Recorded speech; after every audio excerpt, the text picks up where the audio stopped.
संगमनेर तालुक्यामधील पठार भागामधील अकलापूर गावात एका शेतकऱ्याचा ऊस तोडणीला आलेल्या कामगारानेच ऊस पेटवून दिल्यामुळे शेजारील शेतातील ऊस देखील पेटल्याची घटना घडली।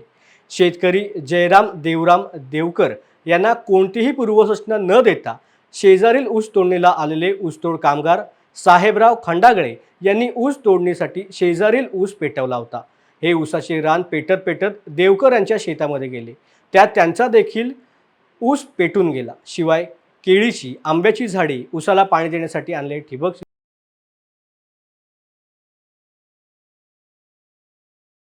माझं नाव जयराम बबन देवकर, अकलापूर मंजेवाडीत राहणारा।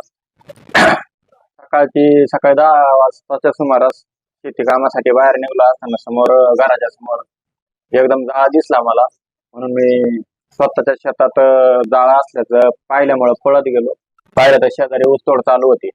त्यांनी ऊस पिटून दिल्यामुळं मला कुठल्याही प्रकारची सूचना न केल्यामुळं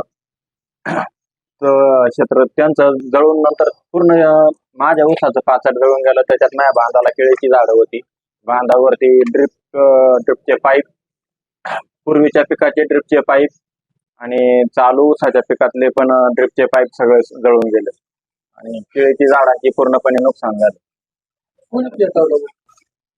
तिथं ऊस तोडीला आलेले कामगार होते, त्यांनी पेटवलं। कोण होतं? तोडीसाठी शेजारचा ऊस जो आहे संगीता दत्तात्रय देवकर, तिच्या वावरात तोड आली होती, पण त्यांनी मला कुठल्याही प्रकारची सूचना केली नाही। आम्ही ऊस तोडायला आले पहिले ऊस पेटवतात का ते?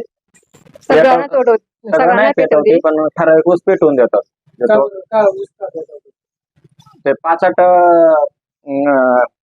छोटाले ऊस असले का पाचट काढायला त्यांना टाइम जातो, म्हणून पेटवून दिला का पूर्णपणे पाचट जळून जातं, ऊस तोडून घेतात म्हणून ऊस पेटवतात। हा, आणि तुमचं पण त्याच्यामध्ये हा, माझं पूर्णपणे जळून जातं।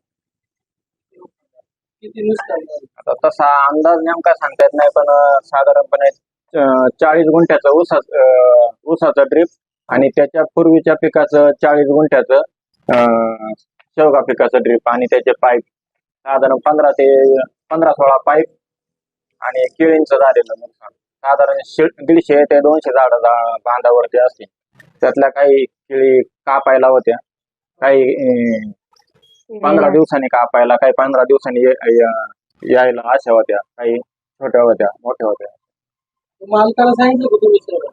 मालक तिथं समोर आलाच नाही, थोडा त्यांनी कामगारांना सांगून ते निघून गेले।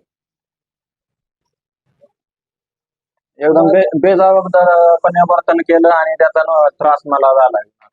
आता तुमची काय माझी अपेक्षा एवढीच आहे का माझी झालेली नुकसान मला व्यवस्थितपणे भरून द्यावं आणि माझ्या चाऱ्याचा जनावरांच्या चाऱ्याचा प्रश्न उभा राहिलाय।